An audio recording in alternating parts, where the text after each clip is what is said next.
जय हिंद दोस्तों, वंदे मातरम, भारत माता की जय। झंडा ऊंचा रहे हमारा। मैं सुधार मेजर ओम प्रकाश चला के भारतीय सेना।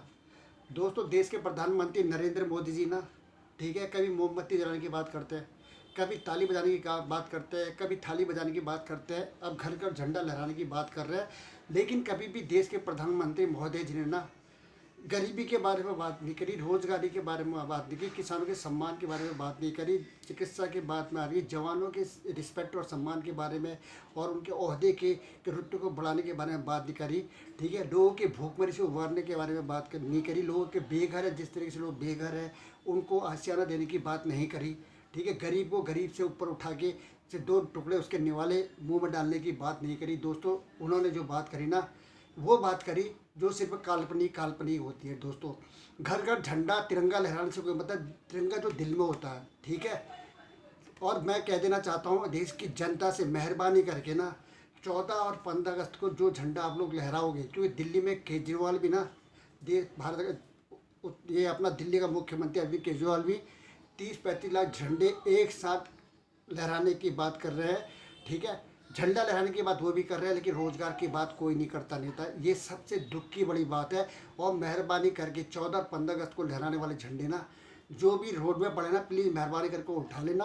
अगर कागज़ के बने ना, उनको रिस्पेक्ट से संभाल के रख देना। और पे अगर कपड़े की भी, उनको धो धा के जो है दोबारा इस्तेमाल आप घर पे लगाने के लिए कर लेना, मेहरबानी करके। ये जो चला हुआ ना घर घर झंडा, ये आप लोग, इनकी जो टेक्निक है ना, इनके दिमाग, ये बहुत तेज़ लोग हैं दोस्तों। ये नेता लग तीरी जो होती है बहुत तेज़ होती है। ठीक है, ये राष्ट्र भावना जगाने की कोशिश करते हैं। उस समय जब वो चीज़ नज़दीक आती है, 15 अगस्त नज़दीक आ रहा है, तो घर घर तिरंगा कह के ये भूखमरी को छुपाने जाते हैं, बेरोजगारी को छुपाने जाते हैं, चिकित्सा व्यवस्था जो बिल्कुल खत्म है, कोरोना से पोल खुल गई थी, उस चीज़ को छुपाना चाहते हैं, किसानों के सम्मान का हनन करना चाहते हैं, इंडियन आर्मी के सोल्जर जो शहादत पाते हैं उनकी जो रिस्पेक्ट नहीं होती है उसको ये लोग छुपाना चाहते हैं।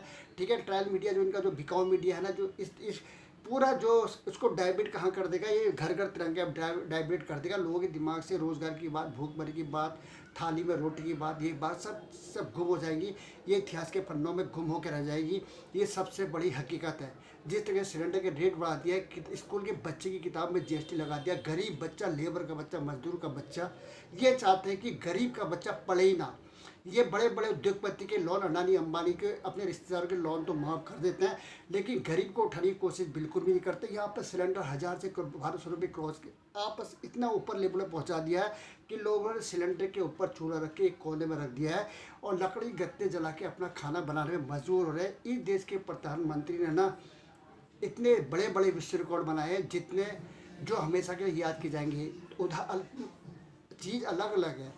ठीक है दोस्तों, इतिहास अब्दुल कलाम जी ने भी बनाया है और मोदी जी भी बना रहे हैं। फ़र्क इतना समझने वाले के लिए इशारा काफ़ी है। ठीक है, बुकों में, किताबों में भी ये लोग जीएसटी लगा देते हैं। आटा चावल जो गरीब की पहुंच में था कि चलो यार इसको ले लेते हैं, उसमें भी इन्होंने जीएसटी वगैरह लगा दिया। उससे उसका थाली का निवाला भी छीनने की लोगों ने कोशिश करी है। ठीक है, और इन्होंने इंडियन आर्मी के जो रोज़गार है, रोज़गार तो ये देंगे नहीं, लेकिन बेमतलब की हवाई बातें कह कह के ये लोग ना देश की जनता को गुमराह करने की कोशिश करते हैं। दोस्तों, आज की डेट में ना हमारे देश के इंडियन आर्मी के सम्मान का जिस तरीके से इस सरकार ने हनन किया है ना, वो बहुत ही काबिले दुखदाई है।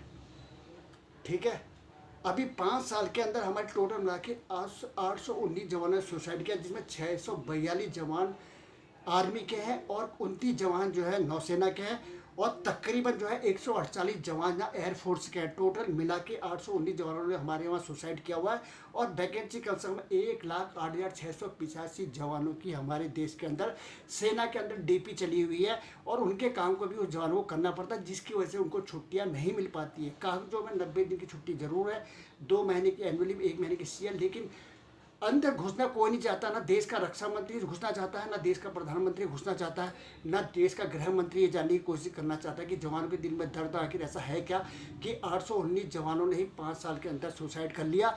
और ये क्यों किया, क्यों मानसिक डिप्रेशन में है, इन लोगों को तनख्वाह मिल रही है, सब कुछ मिल रहा है और इनकी सर्विस होती है, डिप्रेशन में किस तरीके से आते हैं, ये लोगों को जानने की ये लोग कोशिश नहीं करते हैं। ठीक है, ये सेना के सम्मान से इनको कोई मतलब नहीं है। इन्होंने गाज गिरानी थी, जो हमारी वर्ल्ड की सबसे टॉप की सेना है, उन पर ही इस मोदी सरकार ने गाज गिरानी थी।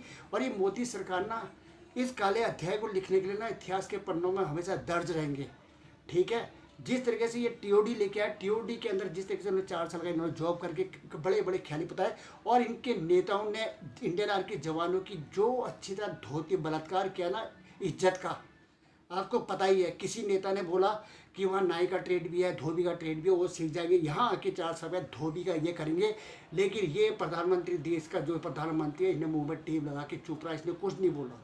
एक नेता ने बोला कि जब ये लोग 4 साल के बाद वापस आएंगे, जो रिजेक्ट हो जाएंगे, जो फेलियर कहलाएंगे, उनको जो है 75% लोग जो फेलियर के नाम से जाने जाएंगे, उनको हम अपने वहाँ चौकीदार रख लेंगे। ठीक है। किसी ने बोला कि किसी नेता ने इनके ये बोला कि 10 लाख रुपए बहुत होते हैं, बहुत बड़ी ये रकम होती है, जिसमें से 5 लाख उस इंसान के खुद है जो इनके फंडिंग में कटेंगे।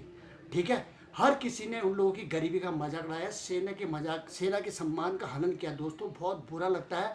और सबसे बड़ी मार, सेना के अंदर इन्होंने टीओडी लाने की जगह, डिफेंस के अंदर कितने सिविलियन काम करते हैं, काफ़ी लोग हैं, और लोगों पे ये चीज़ आजमाइश करना तो मैं मानता हूँ। लेकिन किस तरह से चाइना हमारे करीब है, किस तरह के युद्ध का खतरा 24 घंटे बना रहता है, 4 साल में कौन सा जवान ट्रेंड होगा। इन्होंने ये जो प्राण घातक, इन्हें देश के सम्मान, देश की इज्जत से कोई मतलब नहीं है। दोस्तों क्रांतिकारी और योद्धा, ठीक है, सम्मान करने वाले पहला होते हैं जो सुभाष चंद्र बोस का, ठीक है, सरदार वल्लभ भाई का, ठीक है, इन लोगों जो भगत सिंह, इन बड़े बड़े जो क्रांतिकारी थे, ठीक है, उस्मानुल्लाह खान वगैरह जो बड़े बड़े क्रांति ये लोग थे, ये लोग का जो सम्मान करते थे वो लोग अब खत्म हो चुके हैं। दोस्तों अब ये नेता जो है ना, इनको सेना, इंडियन आर्मी की होती क्या है, इनको ना कोई मतलब है, ना ही कोई जानना चाहते। ये लोग इंडियन आर्मी को चौकीदार के तौर पे देखते हैं, ये मजाक में ले रहे हैं। दोस्तों अगर आपको किसी इंटरव्यू में भेजा जाए और उसको आप में बोला जाए कि 10 में से जो है 6 लड़के सेलेक्ट होकर 4 जो वापस आएंगे, उनको ये दिया जाए कि आप निकल कर कहीं और जॉब करोगे, लेकिन आप फेलियर के तौर पर तो गिने जाओगे ना,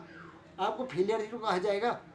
तो 100 लोग जो टीओडी में ट्रेंड करेंगे, इन्होंने जो बेरोजगारी का जो मुद्दा उठा के ना, मजबूरी का फायदा ये जवानों का, बच्चों का उठा रहा है। क्योंकि यार जवानों ने भी अपना स्टैंड करना, अपने परिवार को चलाना, अपनी बहन की शादी करनी है, खुद की शादी करनी है, कच्चे मकान को खड़ा करना, बीमार माँ बाप की सेवा करनी है, तो उसने 4 साल वो मजबूरी में वहाँ जरूर जाएगा।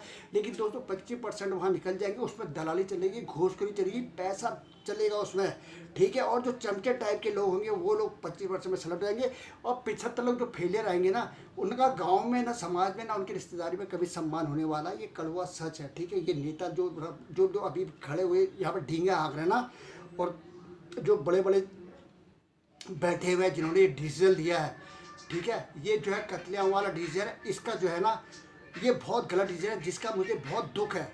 क्योंकि 75% जो लोग आएंगे ना, कौन उनको नौकरी देगा, हैं? क्या वो धोबी की नौकरी करेंगे, क्या चौकीदारी करेंगे, क्या ये अपना क्या ना कहते बाल काटने की नौकरी करेंगे, क्या किसी के वहाँ पे गार्ड करेंगे, किसी होटल के बाहर गार्ड खड़ेंगे, क्या किसी होटल के बाहर बैरी के बाहर खड़े होकर पार्किंग की चौकीदारी करेंगे।